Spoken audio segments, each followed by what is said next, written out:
ਭਾਰਤੀ ਸੈਲਾਨੀ ਹੁਣ ਵਿਅਤਨਾਮ ਜਾਂਦੇ ਹਨ, ਥਾਈਲੈਂਡ ਜਾਂਦੇ ਹਨ, ਕੰਬੋਡੀਆ ਜਾਂਦੇ ਹਨ, ਬਾਲੀ ਜਾਂਦੇ ਹਨ।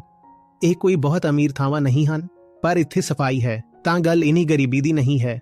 ਗਰੀਬ ਹੋ ਕੇ ਵੀ ਸਾਫ਼ ਸੁਥਰਾ ਬਣਿਆ ਜਾ ਸਕਦਾ ਹੈ। ਗੱਲ ਆਤਮ ਸਨਮਾਨ ਦੀ ਹੈ। 100 ਵਿੱਚੋਂ 94, ਫਿਰ ਭੁੱਲਣਾ ਨਾ, 100 ਵਿੱਚੋਂ 94 ਦੁਨੀਆ ਦੇ ਸਭ ਤੋਂ ਗੰਦੇ ਸ਼ਹਿਰ ਭਾਰਤ ਵਿੱਚ ਹਨ।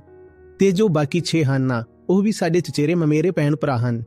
ਕੌਣ? ਪਾਕਿਸਤਾਨ, ਬੰਗਲਾਦੇਸ਼ ਤੇ ਹੋਰ ਕੋਈ ਨਹੀਂ ਗੰਦਾ।